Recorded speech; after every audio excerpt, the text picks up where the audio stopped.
Continuamos con esta serie de mensajes que ustedes saben que ya tenemos a un par de semanas, qué significa la disciplina en la iglesia. Y bueno, no solamente como lo desarrollamos dentro de la iglesia local, dijimos que no solamente cómo se desarrolla dentro de esta iglesia local o cómo debe ser entre hermanos que deben exhortarse cuando hay algún pecado que sea evidente, sino también lo que puede ser la disciplina sobre nuestros hijos. Ustedes saben, se toma como un ejemplo, por supuesto, ¿no?, de lo que hacemos con ellos y lo que estamos trabajando en las vidas de ellos. Por supuesto, cuando tienen edad, ¿no? Ya cuando se casaron, por ejemplo, los míos que ya salieron del seno familiar, ya volaron del nido, hicieron su propia familia para la gloria de Dios, y pues ellos yo ya dejé de disciplinarnos, ¿no? Pero hay otros que están todavía con hijos de una edad más o menos disciplinaria en la que se puede hacer, ¿no? Así que vamos a darle lectura a nuestro texto nuevamente. Como ustedes saben, esto es muy importante que lo volvamos a retomar, y noten aquí desde el versículo 15 al 20. Dice la palabra del Señor: por tanto, si tu hermano peca contra ti, ve y repréndele estando tú y él solos. Si no te oyere, has ganado a tu hermano. Perdón, si te oyere, has ganado a tu hermano. Mas si no te oyere, toma aún contigo uno o dos, para que en boca de dos o tres testigos conste toda palabra. Si no los oyere a ellos, dilo a la iglesia. Y si no oyere a la iglesia, tenlo por gentil y publicano. De cierto os digo que todo lo que atéis en la tierra será atado en el cielo, y todo lo que desatéis en la tierra será desatado en el cielo. Otra vez os digo que si dos de vosotros se pusieron de acuerdo en la tierra acerca de cualquier cosa que pidieren, les será hecho por mi Padre que está en los cielos. Porque donde están dos o tres congregados en mi nombre, ahí estoy yo en medio de ellos. Qué maravilla, ¿no? Debemos comprender que la disciplina, como les decía, en su esencia es conformar a un hijo de Dios, o sea, conformarlo a su imagen, a su forma, a su manera, al estándar de conducta que Él marca en la palabra de Dios, que Él requiere. Otra forma de ver esta palabra o este concepto desde el punto de vista del entrenamiento es desde el punto de vista de cómo debemos estar nosotros entrenándonos constantemente. La disciplina es una valiosa manera de manifestar el amor de Dios en nuestra vida, ¿no? ¿No es cierto? Y así como Dios utiliza la disciplina con un entrenamiento con nosotros, de la misma manera, nosotros como padres a veces tenemos que usar la disciplina en la vida de nuestros hijos para entrenarlos. Esto es muy importante, entrenarlos en la conducta, en los principios que les hemos enseñado. El entrenamiento de un hijo es muy importante, incluye entonces dos aspectos: la implementación positiva y la implementación negativa también. Bueno, voy a aclararlo, ¿verdad? Un niño aprende por medio de preceptos, ¿no es cierto? Aprendemos todos por medio de preceptos. Les enseñamos, les decimos qué pensar, cómo pensar, pero al mismo tiempo un niño aprende a través de la disciplina. Es parte del proceso. Por ejemplo, en la implementación positiva en la vida de un niño les decimos, y a veces lo hemos hecho con nuestros hijos: haz esto y recibirás cierta recompensa, ¿no? Les decimos eso. Si cumples con esta tarea y obedeces, entonces serás premiado de esta manera, ¿no? Así les decimos. Otra: mantén tu cuarto arreglado y tendrás ciertos privilegios. Nunca reciben los privilegios, ¿verdad? Porque siempre lo tienen patas para arriba, como decimos, ¿no? Bueno, y todavía continúo con esta exhortación. Mira, Dios nos trata de una manera Si le obedecemos, y no es algo que Él premie porque, digamos, es una manera de vivir nuestra vida de obediencia, es un estilo de vida en realidad. Pero de todas maneras, Dios promete que si obedecemos, el Señor promete también bendición. Si desobedecemos, el Señor tiene que utilizar la disciplina, ¿no es cierto? Entonces, ahora, si la instrucción positiva no alcanza la meta deseada, o no lo suficiente, un padre adopta la estrategia de consecuencias negativas. ¿Por qué?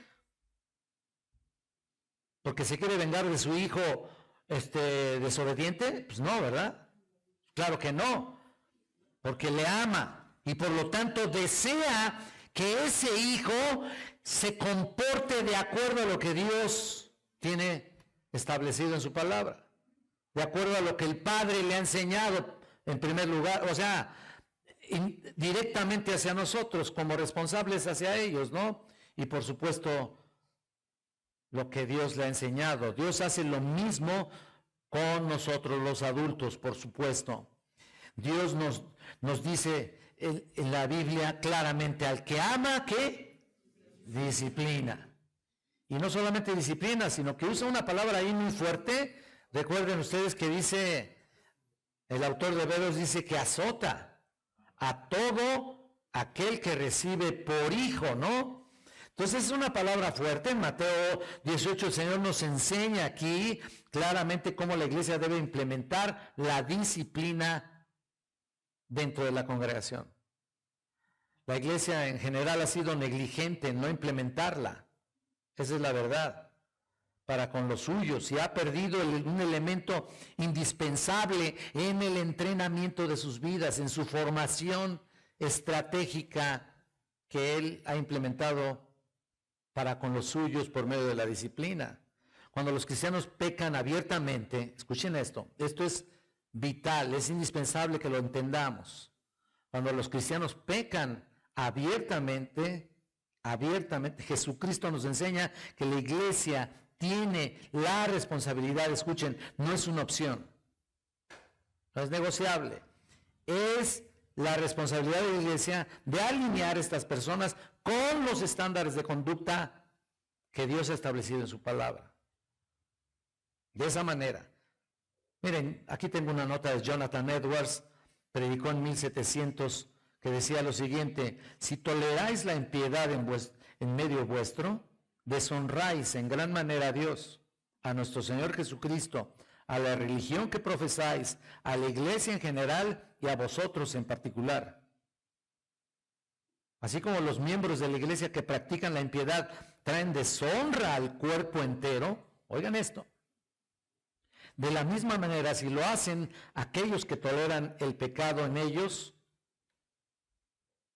o sea, de la misma manera, ¿no? Entonces, luego agrega, si la disciplina estricta y las leyes morales estrictas fueran mantenidas, eso lo dice él, mantenidas en la iglesia, esto sería uno de los medios más poderosos de convicción y conversión para aquellos que están fuera de la iglesia. Fin de la cita. En otras palabras, lo que está diciendo es de que si se implementa realmente la disciplina como debe ser, otro resultado tuviéramos en todos los sentidos. Es decir, les puedo asegurar que tuviéramos más obediencia, hubiera menos consejería, porque finalmente la consejería busca pues la manera de enderezar lo que, pues algunas dudas que tienes y por supuesto en tu propia vida, pero habría menos consejería. Si mantenemos la disciplina en una manera establecida, con un orden respectivo, bíblicamente hablando, entonces habría menos pecado. Bueno, no estoy diciendo que dejaremos de ser pecadores, no estoy diciendo tampoco que vamos a dejar de pecar y somos impecables y ya no va a haber más pecado, no estoy diciendo eso. Todavía tenemos una naturaleza caída, una naturaleza pecaminosa, una naturaleza que todavía sigue inclinándose hacia el mal. Pero estoy hablando aquí de pecados visibles. Entonces, hay que exhortarse, hay que disciplinar a quien lo haga, Si ves a alguien, ahorita lo vamos a ver, mira, lo que está diciendo Jonathan Edwards con todo lo que les leí, es que en el Nuevo Testamento nos enseña a disciplinar, cómo hacerlo. No tenemos excusa para no desarrollarlo. Ahora, ¿cómo vamos a disciplinar? ¿Cómo vamos a ser disciplinados por Cristo? ¿Cómo vamos a llamar al pueblo a ser santos si estamos implementando la disciplina clara que la palabra nos enseña? Bueno, otra vez, respondemos dentro de lo mismo, seguimos diciendo prácticamente lo mismo. La disciplina es parte de la vida de la iglesia.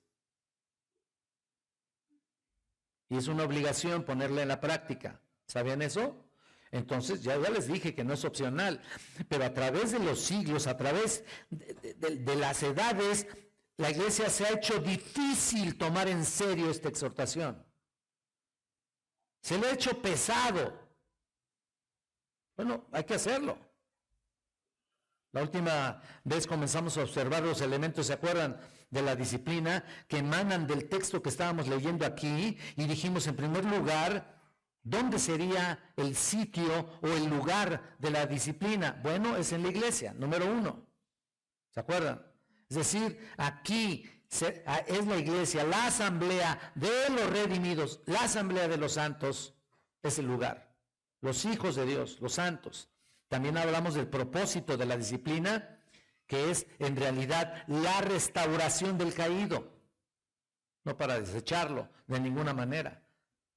Los que han caído tienen que ser restaurados a la comunión con Dios, a la comunión con los santos. Y en tercer lugar vimos que la persona que inicia la disciplina puede ser cualquier cristiano, puede ser tú, yo. Nos dice aquí en el versículo 15, ve y dile, señalando obviamente a cualquiera de nosotros. ¿A quién se refiere el Señor Jesús? Cualquiera de sus hijos. Cualquier cristiano tiene la responsabilidad de hacerlo, de iniciar ese proceso. ¿Se dan cuenta? No solo es un papel de los líderes o en particular del pastor o de los ancianos, no, es de todos. No tiene que ser por medio de un comité de disciplina en particular que está designado para esa tarea. No. Sin embargo, hay ciertos requisitos, y quiero que quede bien claro al respecto, porque también lo estuvimos diciendo. Ciertos requisitos para llevar a cabo la disciplina. Tú puedes hacerlo, por supuesto, si ves el pecado en una persona, un pecado conocido. O sea, que te conste, ¿no es cierto? Es importante que te conste. Bueno, el primer requisito es estar dispuesto a hacerlo. Comentábamos esto, por supuesto. El Señor dice, ve y confronta. El segundo lugar debe tener un celo de Dios muy importante. Celo de la palabra del Señor. Celo del concepto que Dios estableció en su palabra. O sea, no estoy hablando del celo que normalmente usamos en el mundo, no. Este es un celo santo por la pureza de la iglesia. Y en tercer lugar también, por cierto, debe tener una pureza en su vida, santidad en su vida. Entonces ve, ¿dispuesto? Estar dispuesto, tener celo de la palabra y vivir en pureza o en santidad. No estoy hablando de una santidad y una pureza perfecta, inmaculada. No estoy hablando de eso. Estoy hablando de algo que tú vives constantemente y que has dado testimonio de tu santidad, de tu pureza, por supuesto. Entonces puedes ir con alguien y si ves pecado en él, puedes exhortarle, puedes disciplinarle. Entonces, su santidad, estar puros en nuestra manera de pensar, en nuestra manera de vivir, a eso se refiere. No podemos sacar la paja del ojo del hermano, ¿te acuerdas de lo que estuvimos hablando, no? Y no te estás dando cuenta de la viga que tienes ahí en tu propio ojo. Es incongruente, es imposible, es incoherente. La persona que hace esto es un hipócrita. Si vas a notarle la paja que está en su ojo, pues también debes darte cuenta del troncote que traes ahí, ¿no? Entonces, hacerlo y pensar que estás libre de pecado, pues es hasta jactancia, ¿no? Entonces debemos buscar santidad personal en cada uno de nosotros. Por eso, ¿se acuerdan que vimos Gálatas 6:1? Si tu hermano es sorprendido en una falta, vosotros que sois, ¿qué? Espirituales. Entonces ahí está, ¿no? La santidad conocida, restaurarle. ¿Quiénes entonces deben restaurar al caído? Ahí está. Bueno, ya vimos el lugar, el propósito, la persona que debe llevar a cabo la disciplina, y ahora vemos en cuarto lugar la provocación de la disciplina. La provocación. ¿Con esto qué quiero decir? Bueno, ¿qué es lo que provoca el comienzo de la disciplina en la vida de alguna persona? ¿Cuándo sabemos que el momento ha llegado para confrontar a esa persona? ¿Cuándo? Bueno, mira, el versículo 15 aquí comienza con la frase, por lo tanto, ¿lo estás viendo? Por lo tanto, ¿qué quiere decir? ¿Saben qué quiere decir? Ahora. Ahora, no mañana, ya. Entonces, cuando esto sucede, ¿qué es lo que estamos viendo o qué es lo que vamos a hacer? Bueno, aquí se encuentra la provocación. Lo ves y lo haces inmediatamente, te provoca hacerlo. Si tu hermano peca, la palabra peca, ahí es la palabra amartano, en el original griego, que simplemente quiere decir errar al blanco. Tu hermano erró al blanco y bueno, pues hay que irlo a enderezar, ¿no? Fallar la meta, eso es lo que significa pecar, o sea, amartano. La raíz de la palabra, ustedes saben que la obtenemos de nuestro vocabulario teológico, amarteología, que es el estudio del pecado. Muchos de ustedes lo saben, y es la doctrina del pecado. Y este es el punto. Dios es el único que establece el blanco de lo que debe hacerse, porque los hombres fallan a ese blanco. Fallamos. Obviamente el blanco está en su palabra, en su ley. Cuando los hombres fallan, cuando violan su ley, por pequeña que esta violación sea, los hombres pues, están errando al blanco. Están pecando. Ahora, ¿qué tipo de pecado necesita una confrontación? ¿Qué tipo de pecado necesita ser confrontado? ¿Qué pecados necesitan ser corregidos, pues? Bueno, dice ahí que si tu hermano peca, ¿lo estás viendo? Bueno, la palabra amartano no distingue en realidad, escuchen esto, no distingue en realidad entre pecados groseros o pecados livianos, o pecados graves o pecados, pecaditos. No distingue eso. Simple y sencillamente son pecados. Entre pecados de muerte o pecados veniales, la Biblia no hace distinción en cuanto a pecados, en cuanto a grados de pecado. Todos los pecados son iguales. Ofenden a Dios. ¿Estás de acuerdo? Correcto. Todos los pecados ofenden a nuestro Padre Celestial. Por lo tanto, ahí se refiere a cualquier tipo de pecado. Cualquier pecado es una afrenta a la santidad de Dios, ¿no es cierto? Obviamente, entonces no hay categorías de pecados en la Biblia. Por supuesto que hay consecuencias para algunos pecados que son más trágicos que otros, ¿no? Hay consecuencias más duras, ¿no? Por supuesto. Pero en cuanto a ofender a Dios, la santidad de Dios es ofendida por cualquier tipo de pecado. Y cualquier pecado evidente constituye la base para confrontar a una persona, porque el pecado es en realidad ofensivo para Dios. Tienes que entenderlo así. Ofensivo es un antítesis, por decir así, de su santidad perfecta. ¿Te das cuenta? Antítesis quiere decir la contraparte o lo contrario totalmente. Es una mancha en el compañerismo, incluso cuando hay un pecado aquí en medio nuestro, pues es una mancha. Y nadie dice nada, ¿no? ¿Por qué? No, tú eres responsable de que se lleve a cabo ahí una confrontación. Mira, Cristo murió en la cruz por mis pecados, por tus pecados, y cualquier transgresión es una afrenta contra su santidad. Entonces, cualquier pecado abierto sin arrepentimiento, constituye motivo de disciplina.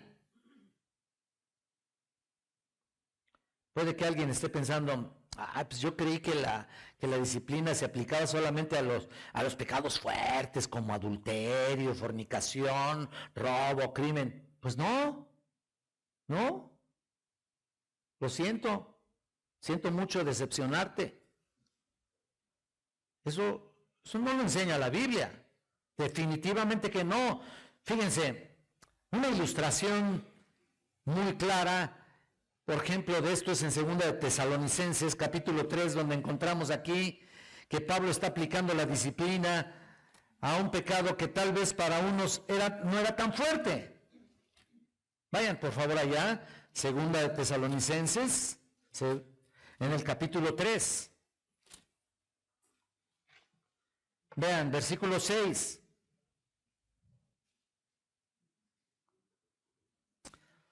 Miren lo que dice: pero os ordenamos, hermanos, en el nombre de nuestro Señor Jesucristo, que os apartéis de todo hermano que ande desordenadamente y no según la enseñanza que recibisteis de nosotros. ¡Wow! Desordenadamente. Esto significa no tener comunión con cristianos que se llaman hermanos y andan en una vida desordenada. En todos los sentidos, ¿eh? ¿Y qué es andar desordenadamente aquí?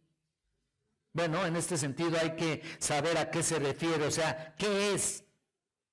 ¿Qué es en realidad? ¿No se viste bien? ¿Qué? ¿No se puso bien la corbata? ¿O qué? ¿No se peinó bien? ¿O qué es eso? ¿O qué? ¿A qué se refiere? ¿O las hermanitas no se arreglaron bien para el servicio de adoración? No es eso. Bueno, les diré que si se trata de algún desorden personal, escuchen esto, si se trata de algún desorden personal, les puedo decir que estoy seguro que muchos traen algún tipo de desorden aquí ahorita. Algún tipo de desorden y tal vez de mucho tiempo en tu vida. Casi estoy seguro. Bueno, no casi, estoy seguro. Porque pues, somos humanos, ¿no? Ahora, no se trata de decir, bueno, soy humano, ¿qué quiere que haga, hermano? Peco. Soy pecador. Pues sí, pero no se te ve por ningún lado, ¿no? La santidad. Mira, es un tipo de desorden de mucho tiempo, pero no se refiere a eso. El desorden al cual se refiere Pablo aquí lo explica más adelante. Vean ahí mismo, ¿no? En 2 Tesalonicenses 3, pero vean el versículo 10. Porque también cuando estábamos con vosotros, os ordenábamos, perdón, el 3:10, ¿sí, verdad? Os ordenábamos esto: si alguno no quiere trabajar, tampoco coma.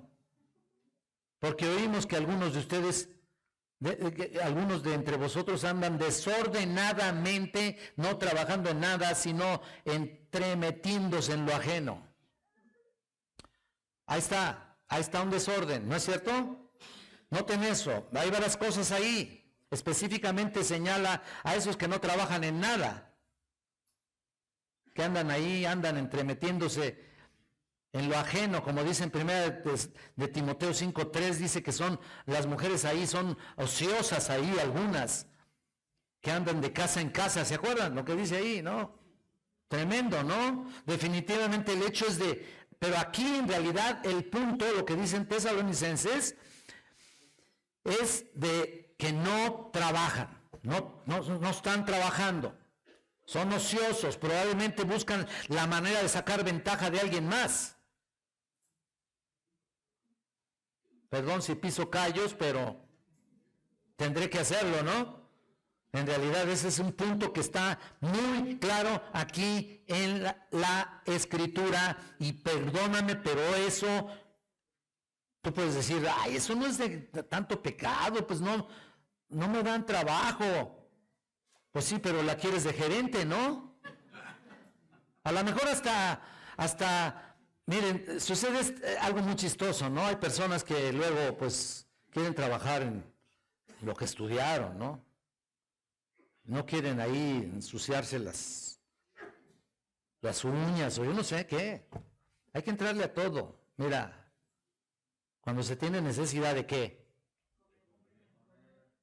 hay que entrarle a todo. Había gente que nos venía a decir hace mucho tiempo, ay hermano, ¿qué crees?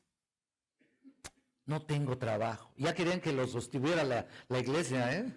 Eso es lo que sucedía. No tengo trabajo. Ah, sí. Pues hay que lavar carros, manito. Es lo que yo veo algunos por ahí que andan en la calle, bueno, fuertes se ven las personas, ¿no? Muy fuertes y todo. Y andan pidiendo ahí que les den una moneda. Póngase a trabajar, ¿qué? Pues no hay, ya no hay en ningún lado. Pues lava carros, manito. Sí, hay, mira, aquí, por supuesto que hay. Bueno, pero cuando estás viendo eso dentro del pueblo de Dios, cuando estamos viendo ahí perfectamente personas que no están trabajando, dice aquí, apártate de estos que se llaman hermanos que andan desordenadamente, ¿ven? Esto es un motivo de disciplina. Y noten que ahí usa la palabra andan, y tanto en 1 Timoteo como aquí en 2 de Tesalonicenses, la palabra andan, en otras palabras, es una costumbre, parece que ya se les hizo hábito. No estamos hablando de alguien que no tiene, o sea, que tiene una caída y luego se arrepiente y sigue adelante. Ese no es el punto. Pablo habla de aquellos que traen un desorden permanente. Ese es el tipo de pecado que estamos viendo. El Señor nos dice que cualquier pecado manifiesto, que incluso no quieren darse cuenta, y sea de un estilo de vida ahí, debe ser confrontado. El problema es de que muchos no quieren darse cuenta, no tienen lo suficiente discernimiento o traen el orgullo pero muy elevado y no lo reconocen como pecado, viven las consecuencias del mismo pecado y ni así se quieren dar cuenta. Y tú ves que son inconstantes en su fidelidad a Dios. Parece que ya se acostumbraron a vivir en disciplina. Los trae el Señor en disciplina, ya se acostumbraron. Pero no se arrepienten de todo corazón, no cambian, no quieren corregirse. Tú dices, bueno, ¿serán creyentes de verdad? Pues en muchos casos les puedo decir que no, Tanta gente que conocí, arrastrando pecados de años, traen una cola así que el de las novias está cortito. Traen una cola de pecados ahí arrastrando y no se quieren arrepentir. Qué terrible, ¿no? No quieren corregirse. Ahora noten que también en el proceso de la disciplina se incluye que un miembro del compañerismo cristiano viole la palabra de Dios. Por supuesto, pecando o agrediendo a otro hermano de la fe, en la fe. Y aunque habíamos comentado que en algunos manuscritos no está incluida aquí, regresamos contra ti, si regresamos ahí a Mateo. Por tanto, si tu hermano peca contra ti, ¿estás viendo la frase contra ti? ¿Estás viendo? En algunos manuscritos no está incluido esa frase, pero noten que se incluye la idea de una ofensa personal a la luz del contexto. Ve el versículo 21, por favor, de Mateo 18. Dice, entonces le acercó Pedro y le dijo, Señor, ¿cuántas veces perdonaré a mi hermano que peque contra ti? ¿Hasta 7? Entonces la ofensa, que también es pecado, puede ser contra alguien personalmente. Y claro que le puedes perdonar, por supuesto que le puedes perdonar, pero mira lo que dice aquí Lucas. Vamos a Lucas. También el Señor instruye sobre este tema. En Lucas 17, versículo 3. Nota aquí, mirad por vosotros mismos, si tu hermano pecare contra ti, repréndele, y si se arrepintiere, perdónale. ¿Estás viendo? El versículo 4 dice, y si 7 veces al día pecare contra ti y 7 veces al día volviera a ti diciendo, me arrepiento, perdónale. Noten. Ahí está el punto, ¿no? Si se arrepiente. Obvio que, mira, aquí dice contra ti, pero entonces esto podría dar lugar a que alguien llegara a pensar, bueno, entonces yo no tengo responsabilidad de confrontar a un hermano, sea pecado ahí, en pecado si ofende a otro, si la ofensa no es contra mí, peca contra otro, bueno, no es contra mí, entonces no me meto en eso, yo guardo mi distancia, ¿no? Hay quienes dicen, mejor no me meto en problemas. Ahí lo dejo, yo estoy viendo que 2 están ahí, picando y ahí provocándose de alguna manera con sus comentarios, pues no me meto, ¿no? Bueno, el punto es de que la Biblia aquí dice claramente que el pecado en la iglesia no es simplemente en contra de alguien en particular. Escucha esto, sino contra todo el cuerpo, ¿te das cuenta? La ofensa no es solamente contra la persona con la que está pecando y está hablando mal o lo que sea, o lo que esté diciendo o murmurando, que es lo más usual, sino es contra todo el cuerpo de Cristo aquí. Algunos de ustedes han sido ofendidos por alguien, ¿no? A lo mejor, posiblemente. ¿Y les afecta eso personalmente? Claro que sí, pero el pecado siempre afecta a la iglesia en particular, en general. Aunque pueda ser personal, afecta a toda la familia de Dios, que es la iglesia, porque el cuerpo de Cristo, dice Pablo en 1 Corintios 12:26, dice, de manera que si un miembro padece, escucha eso, padece, por haber sido ofendido o haber tenido algún agravio en su contra, dice ahí, todos los miembros del miembro se duelen con él, y si un miembro recibe honra, todos los miembros con él se gozan. Entonces, ahí está muy claro. Pablo reprendía a los corintios y les decía en 1 Corintios 5:6, no es buena vuestra jactancia. Lo que leyó mi hermano. ¿No sabéis que un poco de levadura, qué? ¿Leuda qué? Toda la masa. Una persona agredida o una persona maltratada verbalmente como sea, peca contra alguien, se afecta todo. Porque somos un cuerpo, hay una unidad aquí que es muy importante. ¿Cómo se va a tolerar la levadura aún siendo poca? El pecado es como la levadura, ¿te das cuenta? Que infecta de repente a todo y afecta a la masa. Cuando alguien en la congregación está viviendo en desobediencia, ese pecado, como dice Jonathan Edwards, deshonra a Cristo, deshonra a Dios, minimiza el poder de la palabra, lo hace nada, lo quiere hacer a un lado, ¿no? Eso es lo que hacen los falsos maestros, los falsos profetas, los falsos pastores, que lo que menos predican es de la Biblia. Y hacen a un lado la palabra de Dios, ¿no? Para promoverse y exaltarse ellos a sí mismos, ¿no? ¿Qué es eso? ¿No? Pero es lo mismo cuando tú hablas mal del hermano o cuando recibes algún agravio, estás deshonrando el cuerpo de Cristo.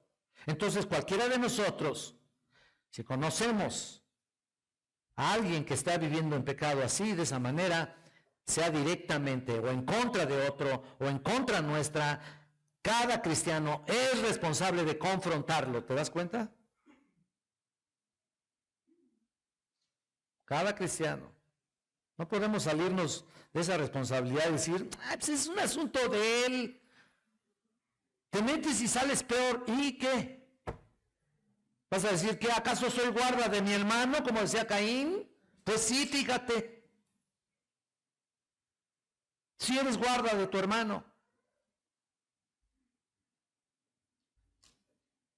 Cualquier pecado evidente se constituye una provocación a la disciplina. Esto nos lleva al proceso número 5, el proceso de la disciplina, o el punto número 5. ¿Cómo se lleva a cabo? ¿Qué pasos hay que tomar? ¿Cómo le hacemos? ¿Dónde entramos? A veces que es difícil, ¿no? Bueno, muchos de ustedes saben que existen 4 pasos claramente delineados en el proceso de la disciplina y aquí están. Proceso número 1, versículo 15. Tú y él solos. ¿Lo estás viendo? ¿Sí lo ves o no? Pues se quedan así, no me dicen si sí o no. ¿Sí trajeron Biblia, hermanos? Bueno, yo nomás decía, ¿verdad? Tú y él solos, ¿lo ves? Solo 2 personas ahí. No tiene por qué haber un tercero. El que ofende y el ofendido. Que ha visto algún pecado en alguno, entonces se acerca y ¿qué hace? Bueno, le dice, mira hermano, yo he visto el pecado en tu vida, he visto esto, y pues el Señor de alguna manera me llama a buscarte y a exhortarte que te arrepientas. Dice ahí, ve y luego ¿qué? Repréndele. Fíjate lo que dice ahí. O sea, me vi suavecito, ¿no? Pero a veces que cuando realmente tienes celo, o sea, acuérdate de los 3 pasos. Tienes la disposición, el celo y la santidad. Si realmente tienes celo, pues dices, oye, ¿qué está pasando? Hay un pecado en tu vida. Debes de arrepentirte. Es un presente imperativo. Y eso es lo que significa ve tú, y en la idea ve se interpreta búscalo, no te distraigas, persevera, repréndelo. Es un aoristo imperativo que expresa la idea de convencer a alguien en el momento de la confrontación, ser claro, bíblico, contundente. El verbo griego ahí, repréndelo, es la palabra elencho. Significa sacarlo a la luz. Ahora, esto de sacarlo a la luz no delante de los demás, no exhibirlo delante de los demás. No, sino sacarlo de él mismo. O sea, lo reprendes o lo exhortas y sacas de él mismo a la luz su pecado. Cuando confrontamos con la palabra de Dios, ella misma hace la obra. Cuando es con la palabra, cuando es con tu propia voz, con tu propia mente, con tu propia exhortación, pues no, yo creo que no haces nada, Entonces, cuando es con la palabra, ella saca a la luz cualquier pecado que ocultemos. ¿Tú tienes pecados ocultos? Seguramente que sí. ¿Que no te has arrepentido? A lo mejor sí, pero ahí andan, ¿no? Ahí estamos luchando, ¿no? En la carne. Y a veces la carne trata de esconder esos pecados, ¿no? ¿Qué esconderlos para que no se den cuenta? Porque viene el hermano Enrique y nos pone como chancla, ¿no? No es eso. El punto de vista es que a veces la carne busca aparentar, o sea, nos incita a aparentar lo que no somos en realidad. Ahí está. Y no reconocer tus pecados, pues siempre es una afrenta a tu propio, o sea, reconocer tus pecados es una afrenta a tu propio orgullo. Y hay excusas de todo tipo, pero Dios conoce los corazones y no hay nada que pueda ser escondido, dice Efesios 5:13, mas todas las cosas cuando son puestas en evidencia por la luz, ¿a quién se refiere a la luz? A la palabra de Dios. Son hechas manifiestas, porque la luz, ¿qué? Lo manifiesta todo, dice ahí en Efesios 5:13. ¿Se dan cuenta? La luz es lo importante, pura e iluminadora de la palabra de Dios, expone cualquier tipo de secreto pecaminoso que quieras por ahí esconder, ¿no? Esto me recuerda a Natán, ¿te acuerdas? No sé, ustedes, cuando confronta a David, después de haber cometido el pecado que muchos conocen, yo quiero que vayamos a 2 de Samuel, vayan por favor, 2 libro de Samuel. 2 libro de Samuel en el capítulo 12. Vayan al versículo 1.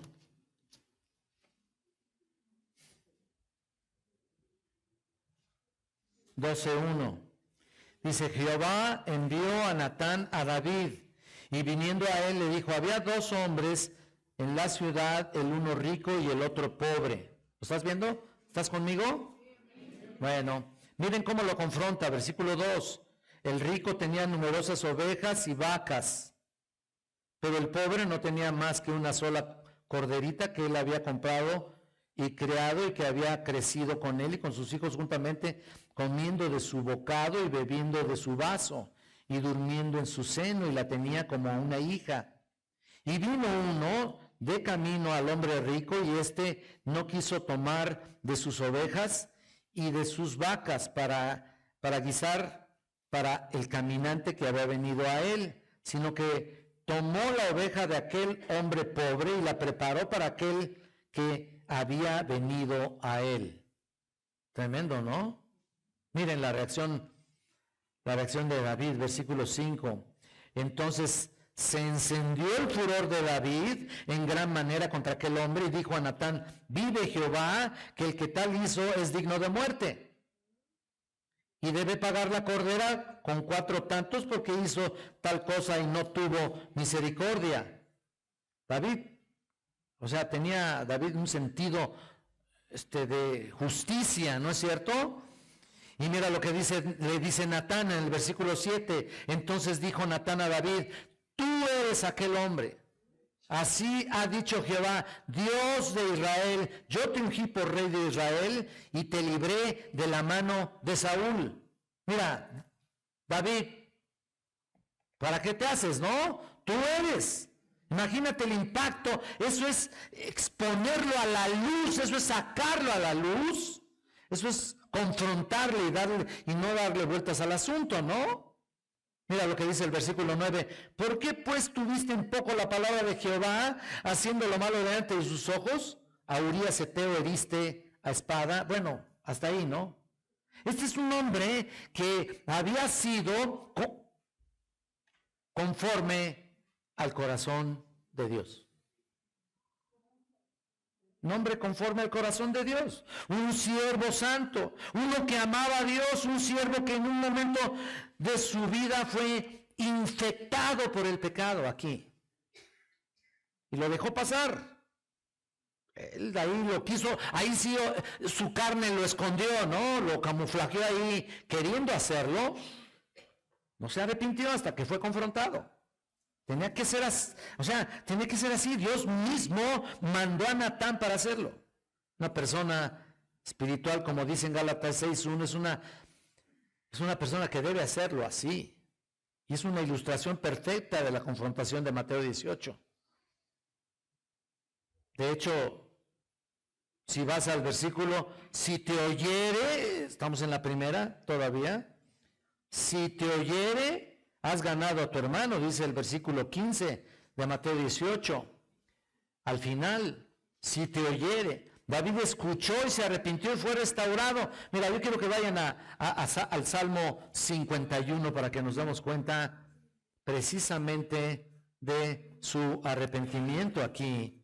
Salmo 51, del 1 al 4.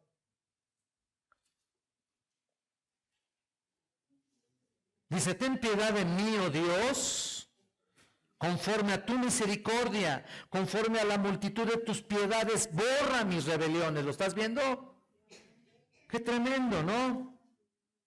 Lávame más y más de mi maldad y límpiame de mi pecado, porque yo reconozco mis rebeliones y mi pecado está siempre delante de mí. ¡Wow! Ahora mira, ya lo dice claramente. Aquí estuvimos leyendo hasta el 4. Contra ti he pecado, para que seas reconocido justo en tu palabra y tenido por puro en tu juicio. Pero mira a ver el versículo 10. Crea en mí, oh Dios, un corazón limpio y renueva un espíritu recto dentro de mí. No me eches delante de ti y no quites de mí tu Santo Espíritu. Vuélveme el gozo de tu salvación y espíritu noble me sustente. Entonces enseñaré a los transgresores tus caminos y los pecadores se convertirán a ti. Líbrame de homicidios. Estaba confesando su pecado, ¿no? Oh Dios, Dios de mi salvación, cantará mi lengua tu justicia. Mira, esto es todo un monumental proceso de arrepentimiento, ¿no? Lo que estamos viendo aquí, todo el capítulo 51. No puedes callar cuando ves a alguien en pecado. Bueno, obviamente, si tú tienes un pecado así, memorízate, por favor, Salmo 51, ¿no? Hay que confesar el pecado. Por supuesto. Pero si sigues con él, y es evidente, alguien tiene que ir a confrontarte. Eso es lo que importa. Mejor, dice la palabra de Dios en Proverbios 27, mejor es reprensión manifiesta que amor en oculto. ¿De qué me sirve estar amando a mis hermanos y lisonjeándonos ahí y ves su pecadote y no le dices nada, ¿no? ¿Por qué? Eso es cosa de los pastores, o sea, cosa de los líderes. No, momento. Ya dijimos y hablamos claramente aquí en Mateo 18:15 exactamente que eres tú exactamente quien debe hacerlo.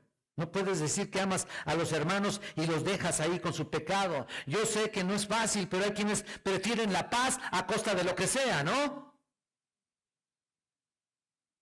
Tregua en lugar de guerra, ¿no?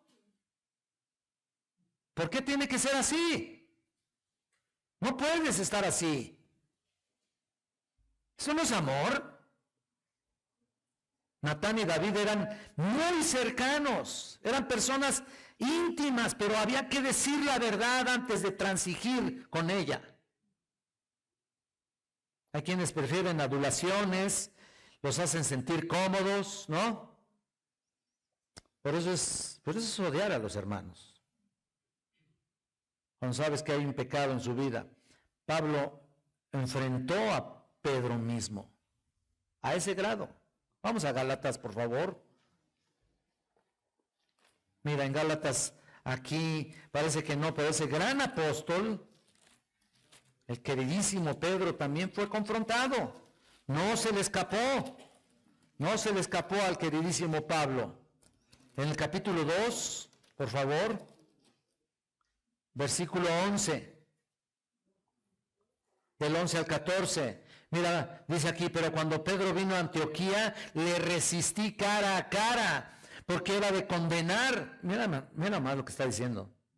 Pues antes que viniesen algunos de parte de Jacobo, comía con los gentiles, pero después que vinieron, se retraía y se apartaba porque tenía miedo de los que de la circuncisión.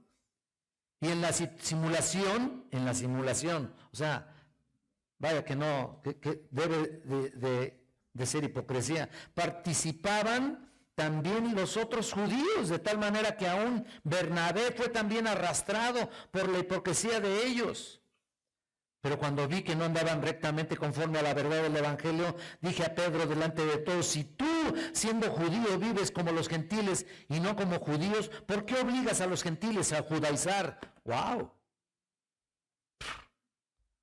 Tremendo. En otras palabras le dijo hipócrita. Tú serás apóstol, pero eres un hipócrita. Estás actuando, estás ocultando ahí esto que es tan evidente. Eres un hipócrita con todos los judíos y con todos los demás. Esto no es recto, Pedro. ¿Crees que Pedro se resintió de esa confrontación y se fue a llorar así como la Magdalena? No se ofendió. Hay gente que le dices la verdad y se ofende y ya jamás te vuelve a dirigir la palabra. Yo tuve muchos problemas con eso, Sinceramente.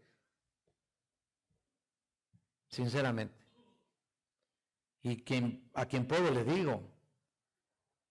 Pero en el pasado la gente no estaba crecida espiritualmente y desgraciadamente le decías algo y se iban a llorar su desventura ahí. O se ofendían y ya no te dirigían la palabra. No, es que ¿Por qué? No hay crecimiento, no hay madurez espiritual. Y lejos de ser una bendición para ellos, cuando te vienen a confrontar, lo tomas como enemigo. ¡Ay, qué caray! Ahora sí acabemos. Quiere lo mejor para ti y resulta ser tu enemigo, ¿no? No puede ser. Pedro de alguna manera se arrepintió. Fue un hombre que verdaderamente entendió el punto. Y vayan a segunda de Pedro para que vean ustedes lo que comenta acerca, no exactamente de su confrontación que tuvo con Pablo, ¿no? Pero vean en segunda de Pedro, en el capítulo 3, versículo 15 y 16.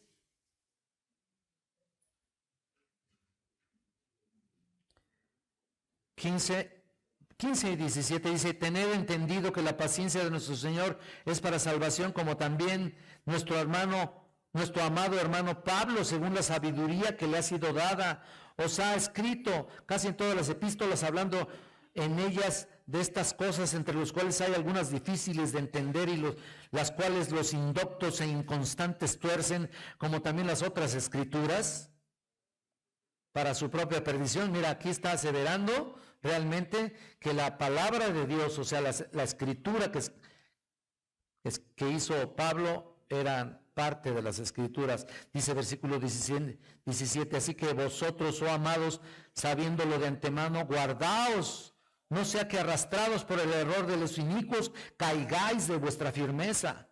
O sea, después de que él realmente cayó en ese sentido, ahora estaba exhortando a que no caigamos, ¿no? ¿Qué significa? Bueno, sin duda estas palabras son el resultado de un corazón sensible. Ese es el punto. Un corazón sensible, arrepentido, así que el primer paso es ir directamente y confrontar a ese hermano, esperando restaurarlo a la comunión con Dios y con los hermanos. Y claro, en el caso de David y Pedro, David en el Antiguo Testamento, Pedro en el Nuevo Testamento, ellos desde el primer paso salieron adelante. Pero ¿qué tal si no pasan en el primer paso? ¿Qué sucede? Noten cómo el siguiente paso es importante. Vamos otra vez a Mateo. Versículo 16. 18. Mateo 18, 16. Mas si no te oyere, toma aún contigo a uno o dos, para que en boca de 2 o 3 testigos conste toda palabra. Pero aquí comienza: toma 2 o 3 testigos. Ahí está. Mira, muy claro. Yo quiero llevarlos al Antiguo Testamento para que se den cuenta cómo esta ordenanza o este paso o esta intuición de llevar a cabo este tipo de disciplina ya estaba en el Antiguo Testamento de alguna manera. Vayan a Deuteronomio, por favor. 19.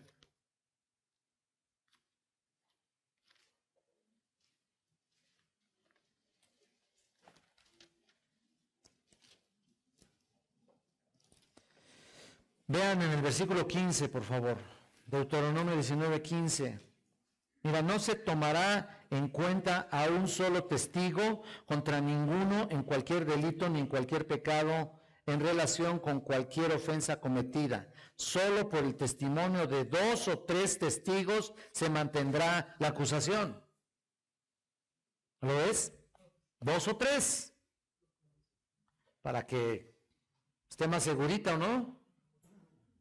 Y ahí está, toma, si a la primera no se arrepiente la persona, pues agárrate a 2 o 3. Obviamente, esto ya estaba en la ley, tenía que ver con cualquier persona. El testimonio de 2 o 3 testigos o 3 personas era para proteger al acusado de cualquier calumnia, no al revés. ¿Entiendan eso? Para proteger al acusado de cualquier tipo de calumnia o acusación que no estuviera verificada. Pero este segundo paso es importante porque es para poner más atención sobre la persona que había cometido una transgresión, un pecado, y se arrepintiera y regresara a su estado original de limpieza espiritual. Claro que no significa que los 2 testigos hayan visto realmente el pecado, no significa precisamente eso, sino que van con este individuo y sirven de testimonio de lo que ahí se dice. Esa es una confrontación, pero además es una protección para para el que confronta como para el confrontado. Los testigos escuchan, pueden verificar todo lo que se está diciendo, si realmente hubo arrepentimiento en el ofensor. Ese es el propósito. Ahora, los testigos sirven como protección, ya les dije, para que confirmen la reacción de la persona confrontada, si realmente es cierto lo que pasó, y si se arrepiente, bueno, esos testigos pueden reportar eso, ¿no?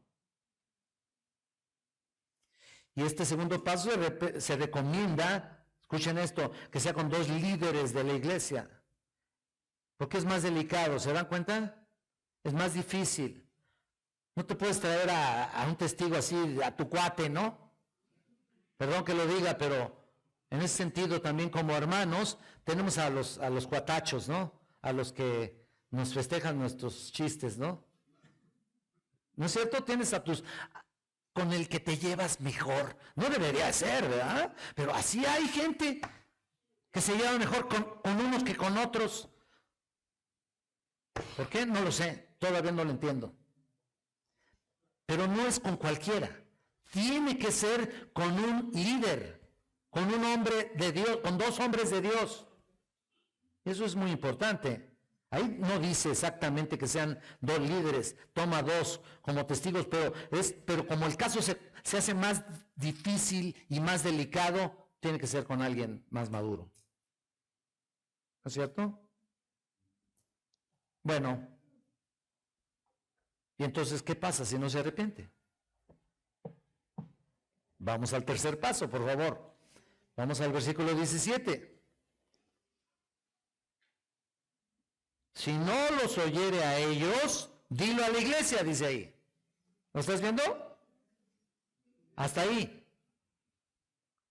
Bueno, esto puede ser por medio de una declaración pública o a través del púlpito o simplemente una información a suficientes personas de la congregación para que sepan lo que sucede. En otras palabras, que sea conocido en la congregación. Sin embargo, el propósito es para la iglesia busque amorosamente la reconciliación del hermano caído. La iglesia en general. Para que los hermanos lo llamen al arrepentimiento, para restaurarlo amorosamente, no es para verlo de arriba abajo, ¿eh? Oye, quién sabe, está grueso, man. ¿No es cierto que hasta con la mirada estamos juzgando a la gente? Por favor. Con todo le damos al pobre hermano. Oye, pero es que este man, pues allá él, man, qué bronca está metido, pobre cuate, man. Y bueno, mira, ¿sabes qué? Es para que la iglesia lo restaure, para que los hermanos lo llamen amorosamente. Es parte del proceso. No hay miren, tan solo el hecho de pensar en esto. Escucha esto. No hay individuo más miserable sobre la tierra que un creyente esté viviendo en pecado.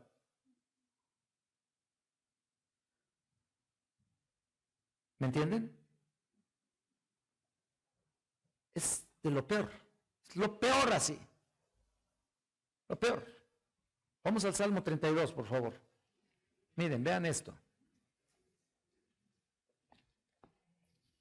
Es lo peor, un creyente esté viviendo, o sea, déjame explicarte, viviendo el hecho de que busca la manera, trata, hace y lo que sea. Obvio, no lo ha hecho bien, pero no se puede restaurar esta persona. Y sigue viviendo y sigue cayendo en lo mismo. ¿Qué es eso? ¿Cómo se le llama a eso?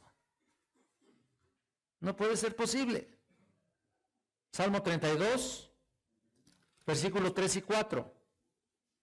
Mientras callé, fíjate lo que pasó con alguien que no confesó su pecado. Se envejecieron mis huesos y mi gemir todo el día, porque de día y de noche se agravó sobre mí tu mano, se volvió mi verdor en sequedades de verano. Esto es unas experiencias vívidas aquí, descripciones de los efectos físicos de su estado de resistencia al arrepentimiento. Ahí está, esta es la demostración de un estado deplorable de enfermedad. Literalmente enfermo por su pecado. Eso es lo que está ahí. Esto es una condición miserable, ¿o no? Y nota cómo Dios restituye a la persona caída, tanto física como espiritual. Vayan al versículo 5. Mi pecado te declaré y no encubrí mi iniquidad. Dije, confesaré mis transgresiones a Jehová y tú perdonaste la maldad de mi pecado. Hasta se siente delicioso, ¿no? Nota que comienza con la felicidad del perdón. Vean, desde el versículo 1. Perdona, vamos a regresar un poquito. Bienaventurado aquel cuya transgresión ha sido perdonada y cubierto su pecado. Bienaventurado el hombre a quien Jehová no culpa de iniquidad, en cuyo espíritu no hay engaño. Nota desde el principio, todo esto está aquí, todo parece estar señalando claramente la transgresión, el pecado, la iniquidad, como le llames, no importa, todo puede ser perdonado, todo puede ser restituido, pero, sin embargo, vamos al siguiente paso. Regresamos a Mateo 18. Noten, versículo 17, si no te oyere a la iglesia, tenle por gentil y publicano. Vamos a poner atención aquí para saber qué significa eso de gentil y publicano. Mira, en el contexto de lo que el Señor Jesús está hablando, para comenzar, ¿quién era un gentil? Bueno, un gentil para un judío, ¿no? Un gentil para ti pues, es una persona cortés, amable, ¿no? Si tomamos la palabra literalmente, ¿no? Pero para un judío era tremendo, tremendo.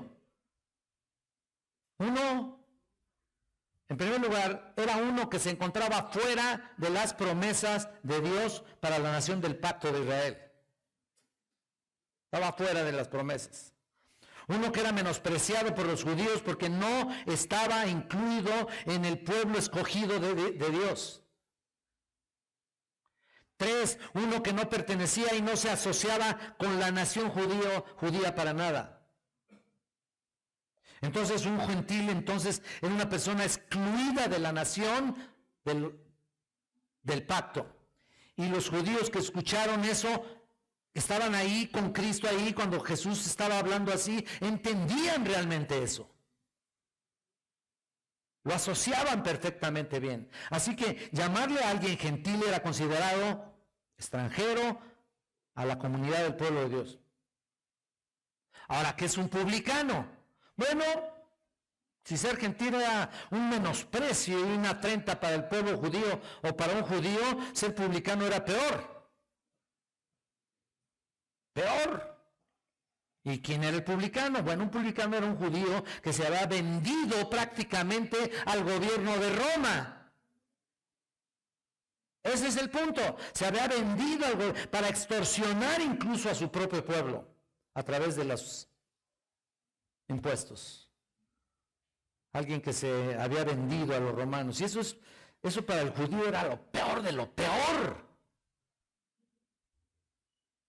Una afrenta terrible al pueblo judío, al pueblo de Israel. Entonces, un gentil era rechazado por su nacimiento, que no era de la raza judía, pero el publicano era rechazado por su traición a su propia patria, a su propia, todavía no tenían patria en realidad, para su propio pueblo.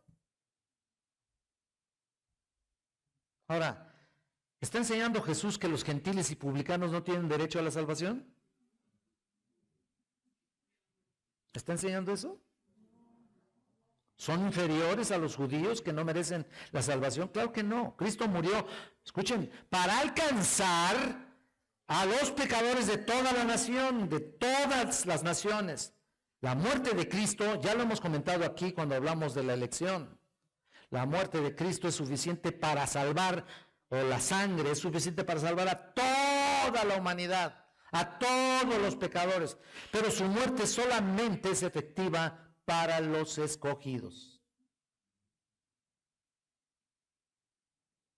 Lo hemos ya explicado, y Jesús escogió a Mateo. Mira, a Mateo era publicano, ¿no? Imagínate, pasa y no, vámonos de largo, mano, porque este cuate está, pero sí, este es de lo peor. ¡No! No fue así. Y tú con alguien que murmura o tiene un pecado por ahí conocido, en lugar de ir con él, también a lo mejor te pasas de largo. No, este es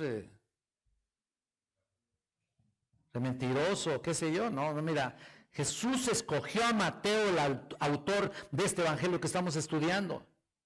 Lo hizo su discípulo y le siguió.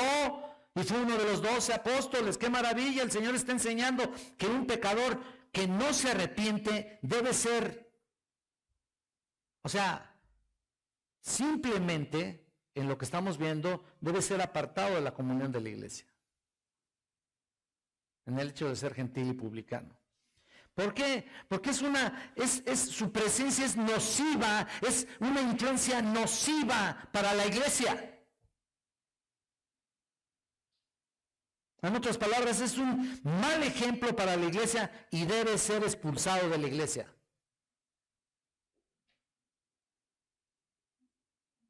Y tenerlo como candidato, pues, tal vez a evangelizarlo, ¿no?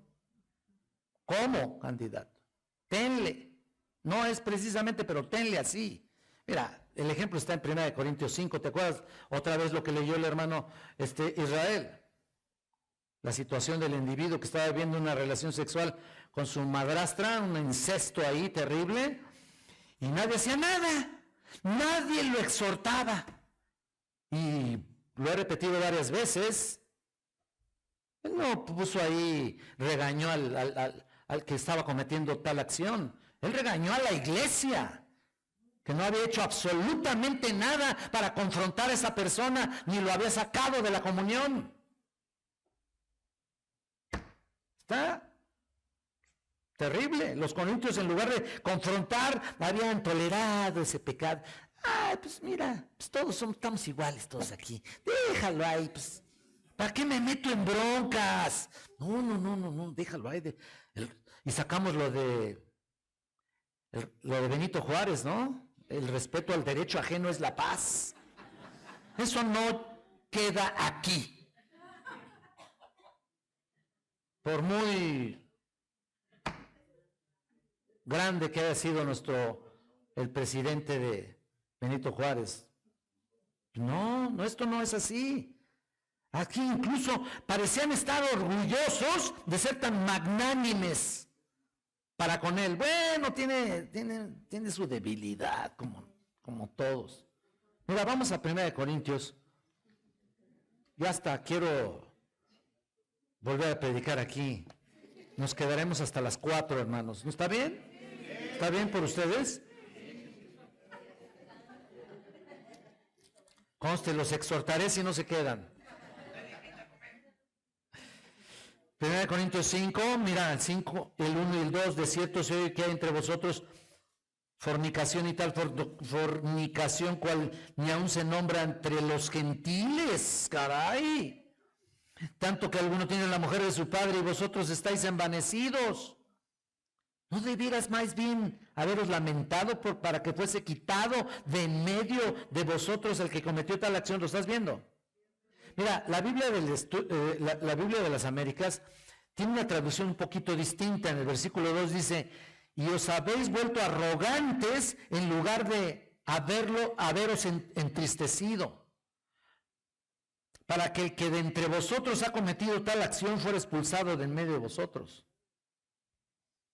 Versículo 4, en el nombre de nuestro Señor Jesucristo, reunidos vosotros y mi espíritu con el poder de nuestro Señor Jesucristo, el tal sea entregado a Satanás para destrucción de la carne, a fin de que el espíritu sea salvo en el día del Señor.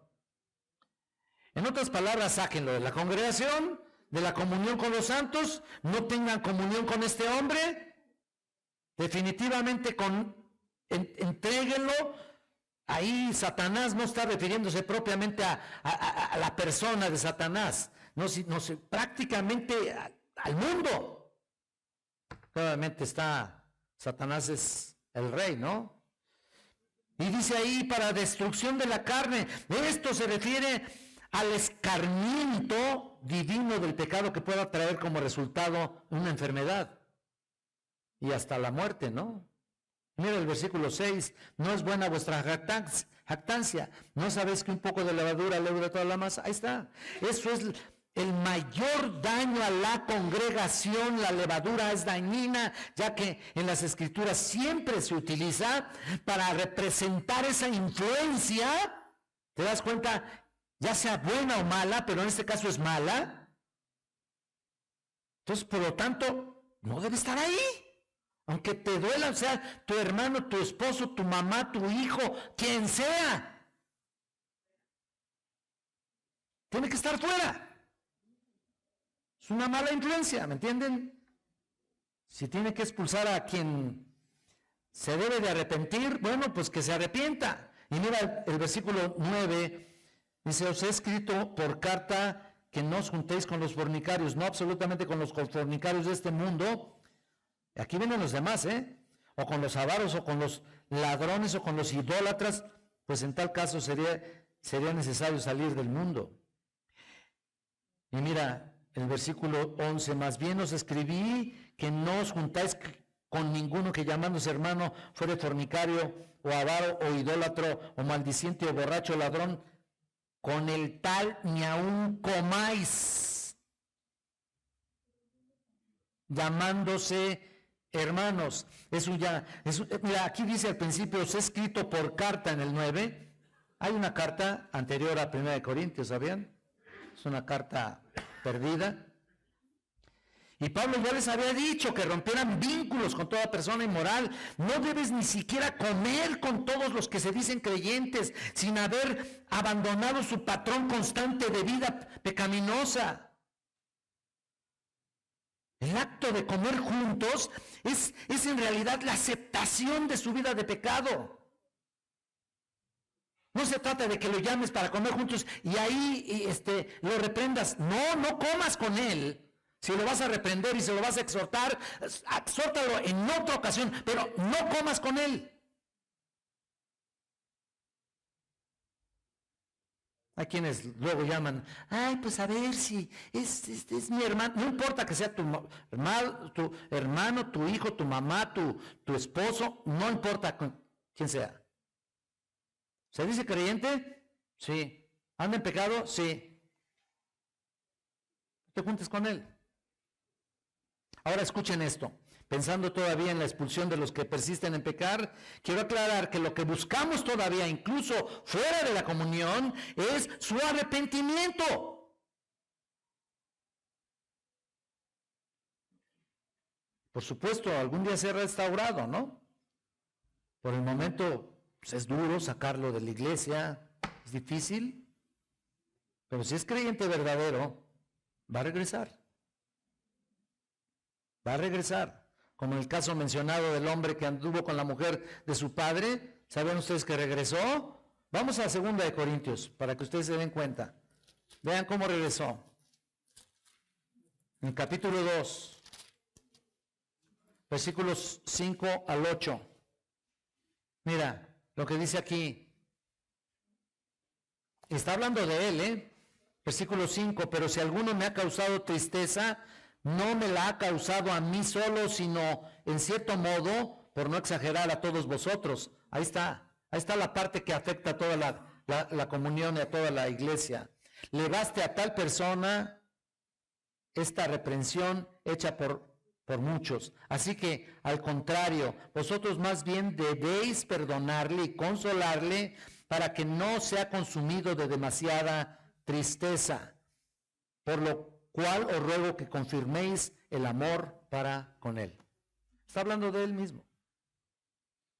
El transgresor de 1 Corintios 5 es aquí nuevamente mencionado por Pablo acerca de cómo el proceso de esa disciplina hecha a este hombre que se había seguido, que había seguido con la reprensión ahí encima, y aquí está el tiempo de otorgar el perdón para el gozo de ese hombre, que no fuera consumido en tristeza y a más, siempre y cuando se arrepienta, porque si no se arrepiente, ¿qué? Díganme ustedes, ahora sí les estoy preguntando, si no se arrepiente, ¿qué? Pues está contaminando, pero si no se arrepiente es que no es creyente. Tan sencillo como eso. Ahí está. Así que el perdón es otorgado nuevamente, exclusivamente a uno que salió de la congregación, pero nuevamente fue perdonado, fue quebrantado de alguna manera, no sabemos cómo. Mira, el Señor quebranta de todas formas, Hay veces que si no es por medio de un hijo, de una enfermedad, por medio de una de familia, de una situación desastrosa en la economía, de lo que sea, un accidente, de lo que sea, el Señor te da chance en un momento determinado que te arrepientas.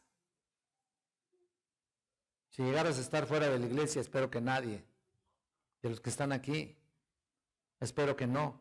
Pero si eso tiene que ser necesario, ten la plena seguridad que yo lo voy a supervisar personalmente para que esa persona, si no se arrepiente, quede fuera de la iglesia. Ya lo hicimos con uno. Y peor, era el líder.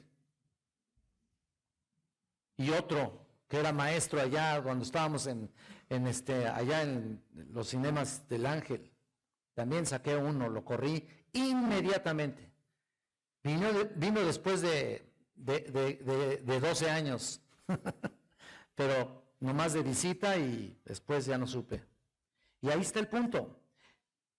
Tenemos que entender que la Biblia es importante y es seria la disciplina del Señor. Así que cualquiera que ande en pecado, conocido, llámesele un hijo, llámesele una hija, una esposa, una amiga, llámesele un hermano aquí de la iglesia en general, que te pongan en disciplina mejor si no obedeces a la palabra de Dios, porque es mejor para ti corroborar tu salvación que sigas en pecado, o en otras palabras, que sigas en desobediencia. La próxima semana estaremos preguntándonos qué autoridad tengo para llevar a cabo esta tarea. La vamos a responder primeramente Dios la próxima semana.